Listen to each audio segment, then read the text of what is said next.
Well, good evening, everyone, and welcome to Ask the Attorney Season 2, Episode 2. I am Miya Ingel, joined by our estate planning attorney, Maryann Wehr, based out of Northern Michigan. And Maryann, Happy New Year. I know we're kind of towards the end of January, but we haven't seen you since December, since last year. Right. Happy New Year.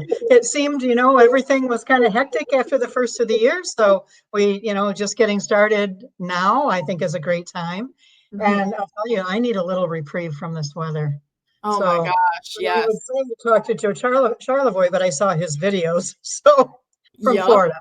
Yep. Joe went down to Destin, Florida to try to get away from the cold, and they got snow and cold temperatures down there as well too. So sounds like a lot of us are experiencing some cold weather, but maybe our guest tonight is actually in a nice warmer spot. So with more on that, Maryann, would you like to introduce our guest?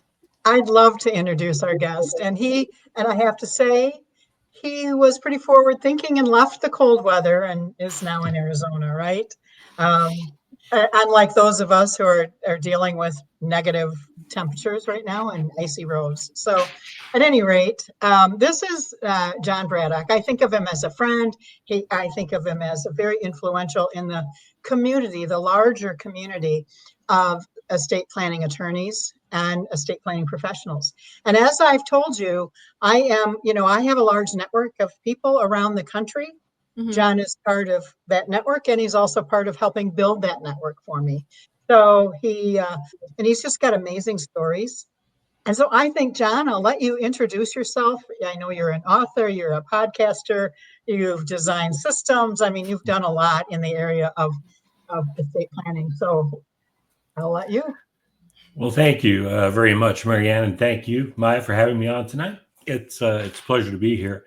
Thank you for your kind words. My background is actually, I was an employee benefit consultant for about 30 years, and then life happens. And losing a close family member who lived right up the street from us, it actually put me on a whole new path. And that was to get people to understand the importance of estate planning. And why we need to be prepared and making things easier for families. And so, as you say, I'm a published author. I have a book called Click Here When I Die, which is my irreverent sense of humor on why people should actually plan. I'm the CEO and founder of My Life and Wishes, which is an online secure document storage and end-of-life planning platform.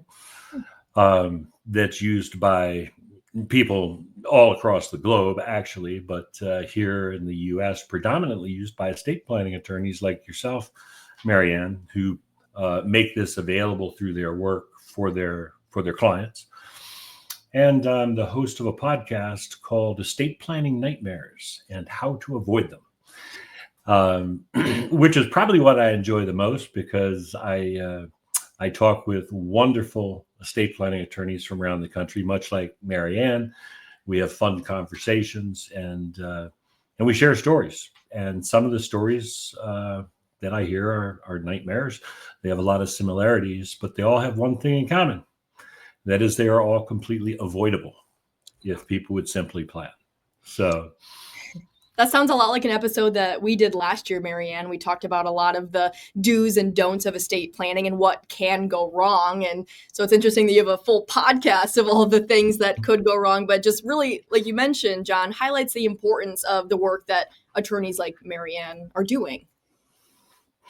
Absolutely. The statistics, and I'm sure your listeners already know this, Maryann's talked about it, but only about 50% of the people in the United States have done any planning, whereas 100% need to. And so, I look at my mission in life really as two things. One is to educate people that these are things that can happen. So often people will say to me, "Oh, yeah, I have time.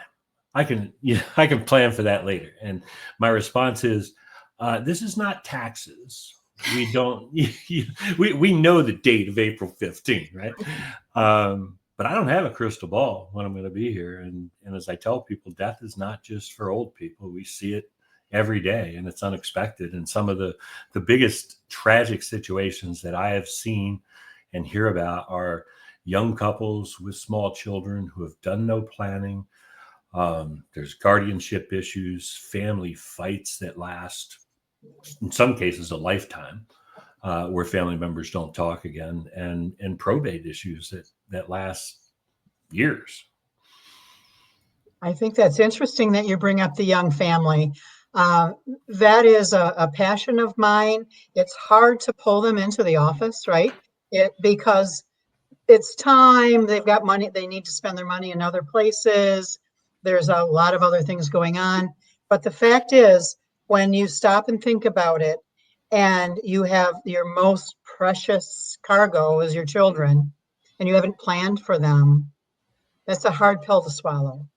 And imagine if your child died, your brothers and sisters and his brothers and sisters and aunts and uncle, people are going to be wanting to raise those children and just cause more and more conflict. So Yeah. I think it's interesting you brought that group up. It's a hard one to reach, but Well, it's I've seen super it. prevalent. Seen it happen. I have a son and daughter-in-law who are in their late 20s. I have my first grandchild from them who's just coming up on a year old. They live here in Arizona. Her family lives in Northern California. And, from the moment that child was born, I was pounding on him, you need a plan. I mean, God forbid something happens to the two of you. Do you want, her parents fighting with us and having the courts involved and trying to decide who is better capable? You need to make your wishes known for things like your children, things like your healthcare directives, when, giving you a voice when you don't have one, if you're incapacitated. And then finally, what to do, after you're gone, because for most families, when they lose a close family member, it is a nightmare. It is like a scavenger hunt on steroids, trying to track everything down, find the documents. Do they have life insurance? Where is it located? Where are all the assets located? What are the debt obligations? And I actually like to refer to it as the morbid scavenger hunt, because that's when my kids would have to show up at my house and dig through all of dead dad's drawers to try and find everything and make sense. And so that's why we created the Legacy Vault by My Life and Wishes, which is an online solution that's ultra secure, that if, God forbid, I didn't make it home tonight, my daughter in Florida would have access to everything she needs to know right now from anywhere on the planet. I provide My Life and Wishes to all of my clients for the first, pretty much the first year until the 1st January, and then they're part of a client care package for me. People continue the client care package. I continue to provide My Life and Wishes. But it is I put everyone's documents there to begin with before I turn the thing over to them, and then encourage them to upload their statements, their information. People don't know who's the life insurance agent, the car insurance agent, the house insurance agent. You know what? If you die and you're the only one that owns that house is no longer insured. There are things that need to happen. So My Life and Wishes, I think, is an amazing tool. And I think that my clients really like it. There's some that have really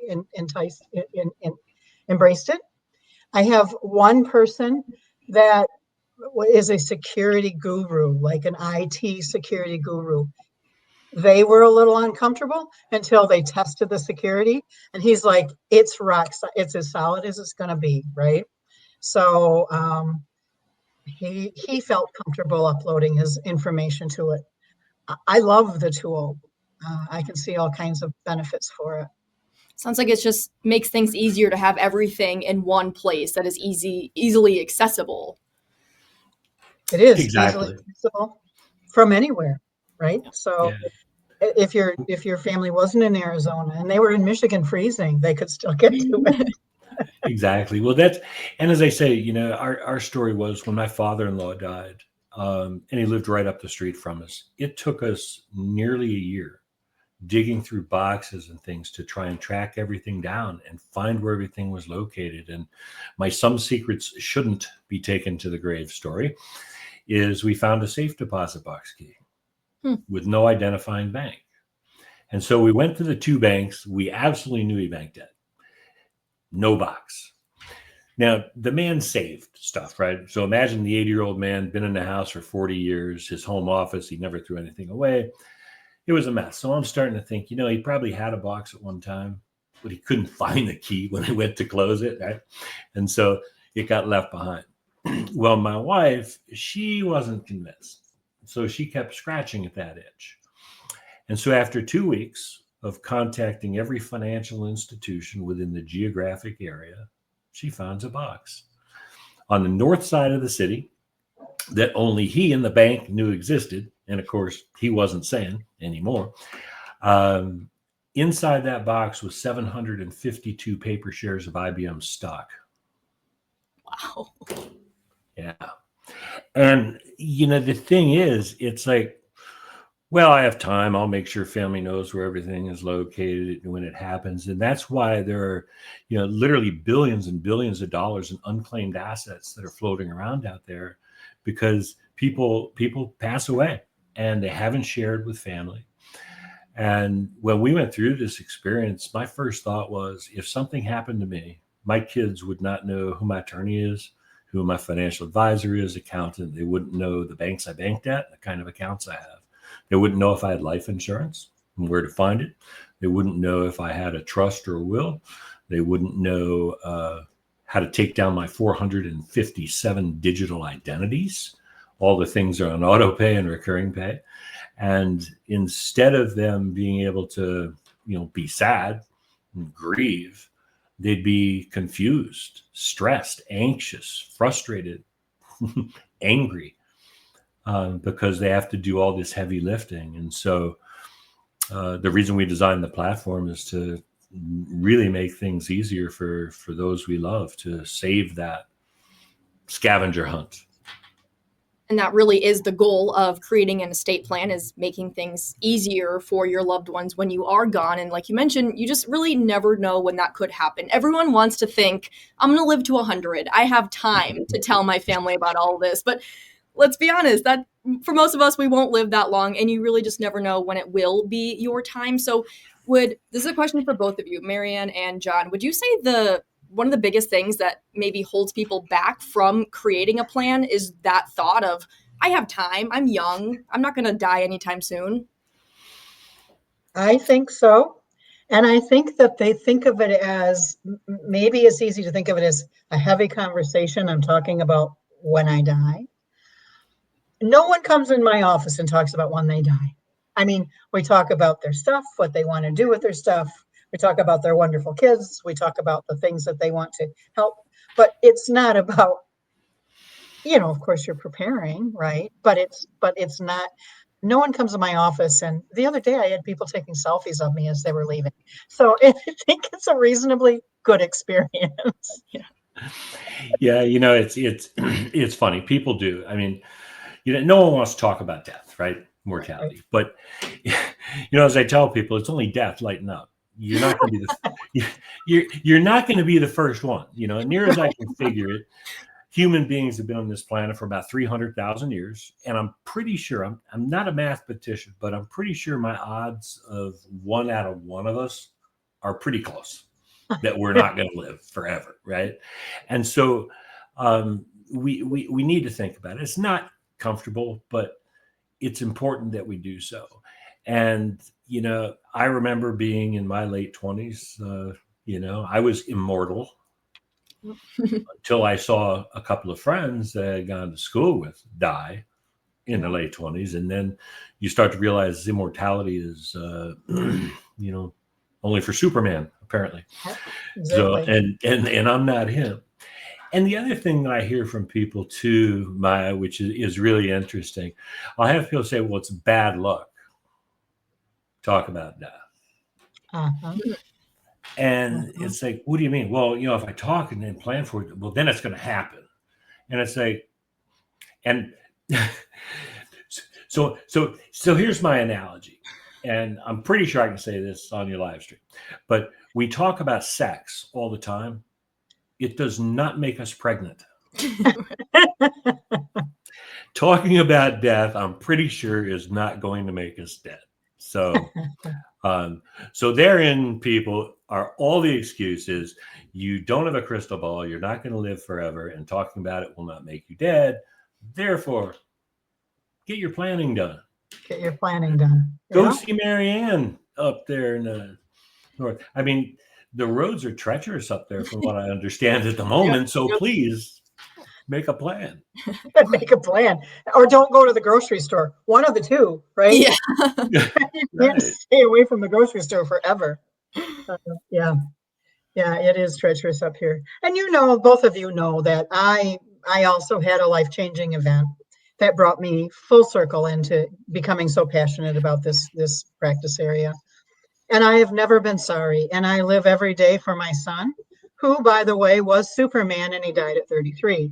So just proving that Superman and his wife was pregnant. And you know what? She needs to make a plan. I need to hook her up with another lawyer, not myself, but she needs to make a plan because she is now a single mother of my grandson. Right. Got to do that. So it's just crucial. So Jon, one of the things that I think is interesting is your podcast, the topic of your podcast, and the topic of your book, Click Here When I Die, right? It kind of goes through in a humorous way, right? With some humor, but it goes through what has to occur at your death, and it's not pretty if you haven't planned. But I listen to your podcast, and I hear stories from lawyers who feel like not almost defeated, because they would have loved to have helped you a few years ago when you had capacity, and they could have helped you. Or is there any particular story that has just touched you, or there's so many of them? Oh my gosh. Probably the hardest one was interviewed an estate planning attorney. It was a very similar situation like we talked about. It was a young couple. They both were actually coaches for a major university.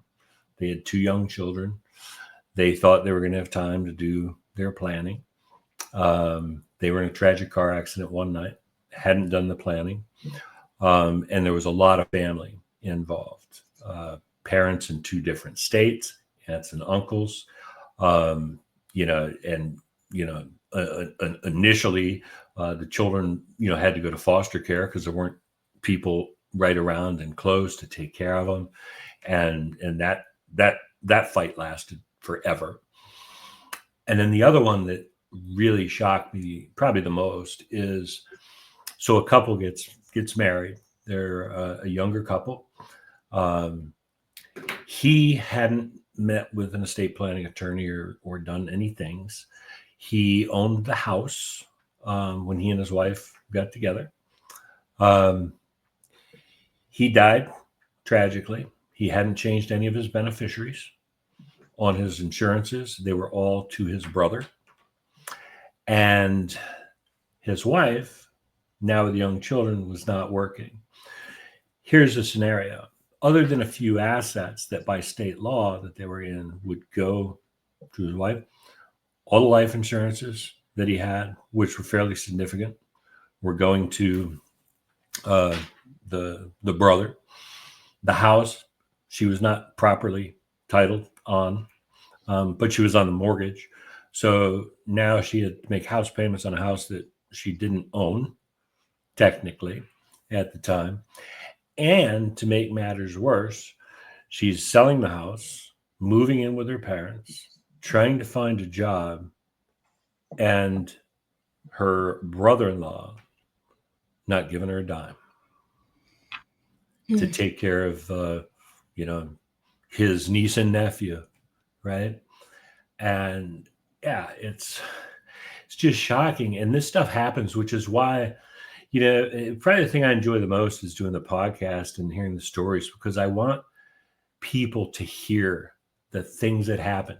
And that is a nightmare situation. I couldn't imagine, someone dying and then realizing everything is going to your brother, and your brother's not giving anything to your wife or your children, and she is enduring massive hardship after losing, the one person that she counted on the most, all of which was so simple. You meet with an attorney. They will take you through the process. We'll make sure beneficiaries are the way they should be and things are updated. And we make sure that legal documents are in place and that you do own your home, and other things. Yeah, it was ugly. Oh, that's just shattering, just a shattering story to think that I can't even put myself in her position. I can't even imagine. I just can't. So I wanted to go find the brother-in-law. Oh, well, I think mine are too. That is because my love for people says, I want to do what that person would have wanted me to do. That husband and father never would have wanted that to happen for his children and his wife. And so I don't get it. It's another one of those puzzles in life I don't get. But that is why you plan, right? It's why you plan. So your stuff, I had a person call and say, my mom had a very large retirement account. She named her husband as the beneficiary. They've been divorced for 7 or 8 years. Who gets the money? And my answer was, you probably should call somebody, but the beneficiary gets the money, right? Yep. So, and that's not what she wanted either. And somehow it escaped the divorce, everything, planning is so critical. And then part of, I think, Jon, you find good practice or best practice with a lawyer is not just planning once, but coming back every so often. I know you and I have talked about the client care packages. And I know a lot of lawyers that provide them. I don't. Up here, I do. I provide it, but people are kind of like, well, that's interesting. But it's so I can build a relationship. When something happens in your life, you'll think of me. We'll see each other every year or 2 years and kind of go over this stuff. You still married to George, or whatever.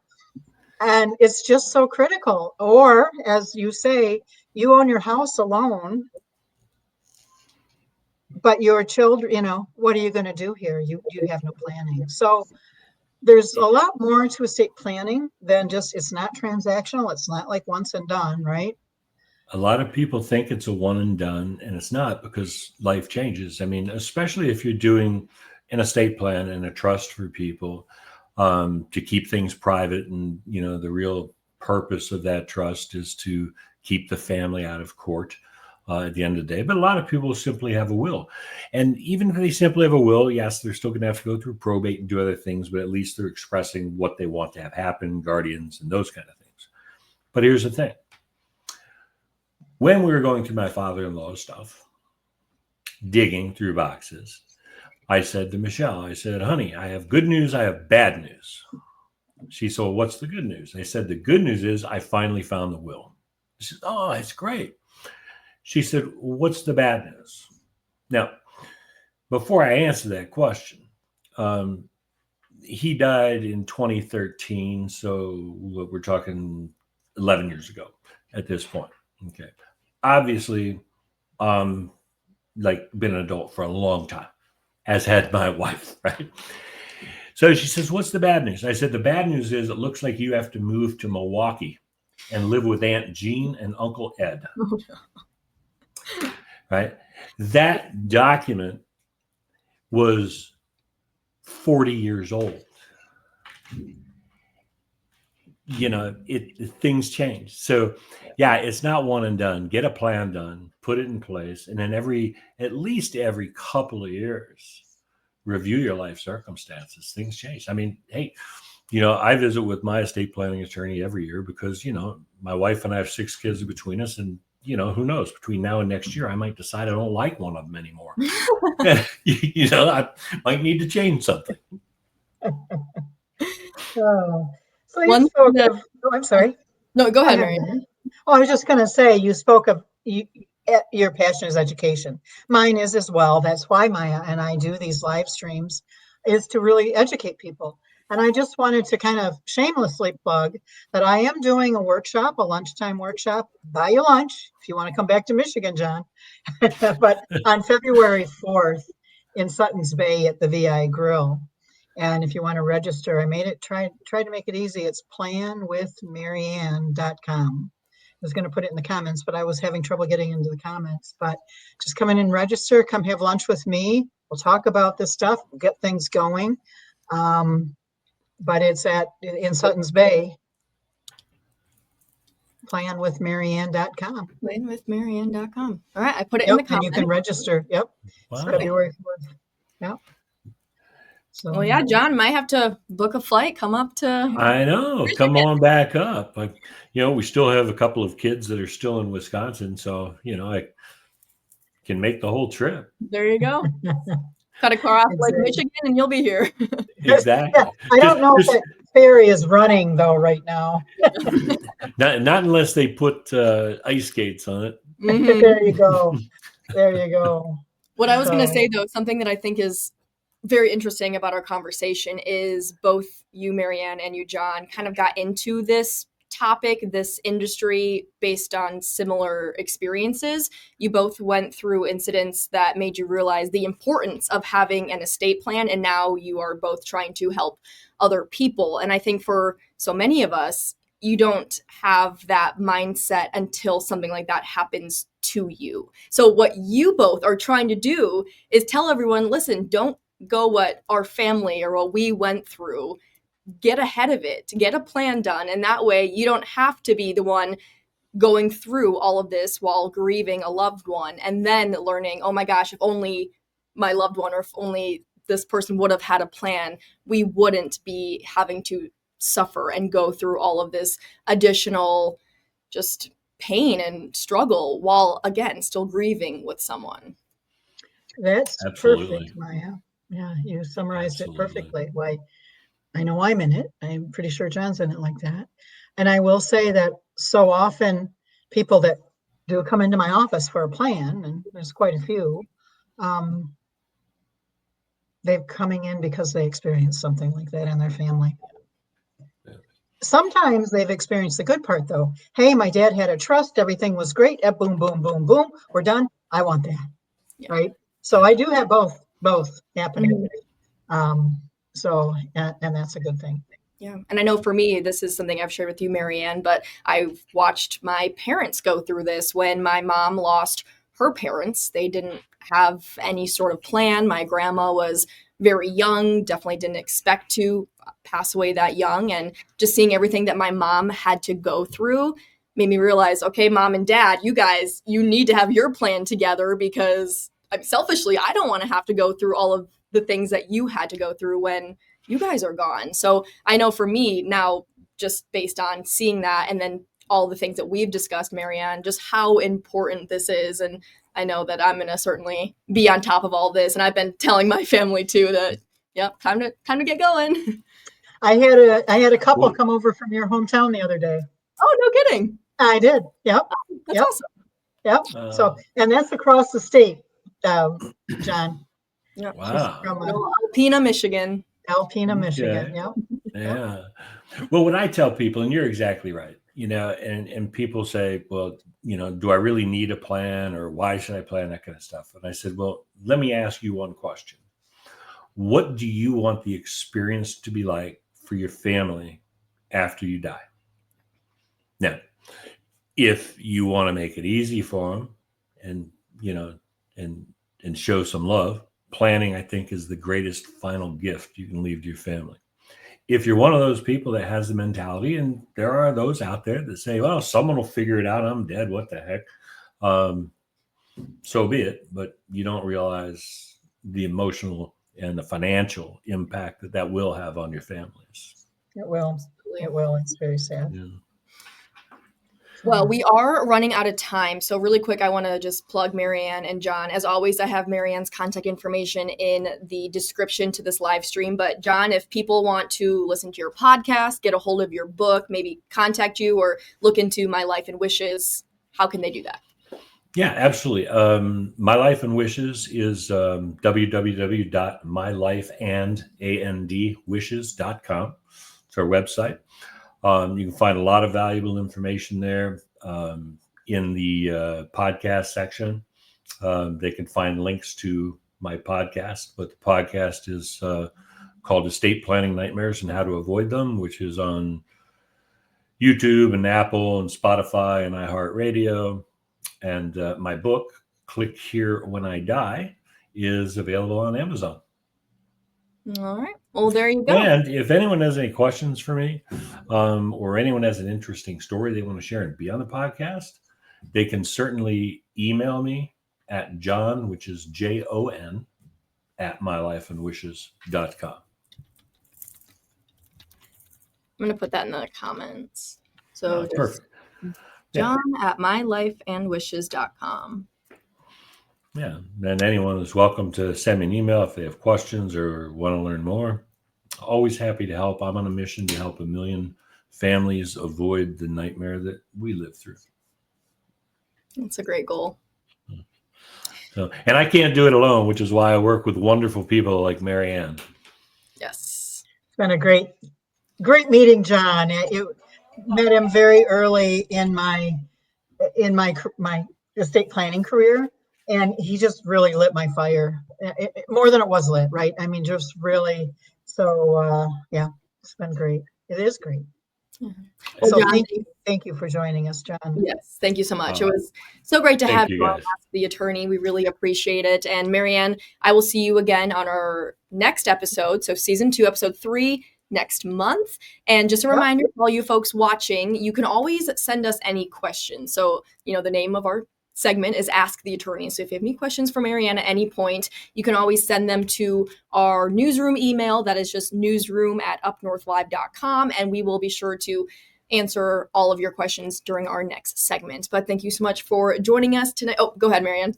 I just want to point out, planwithmaryann.com only has one N in the word plan. Shoot. All right. Don't worry, but I'm just pointing it out to the, yep. I'm going to delete that. That's embarrassing. No, that wasn't, it's like I didn't have my red pen out. I wasn't circling it, but I did think if people want to come, we'll get them there with planwithmaryann.com. Okay. Yep. The correct spelling one should be up now. So there we go. All right, Maryann and Jon, thanks again for being on the show tonight. We really appreciate it. And we'll see you next time, Maryann. All right. Sounds great. Thanks, Jon. Take care, everyone. Thank you. Bye-bye.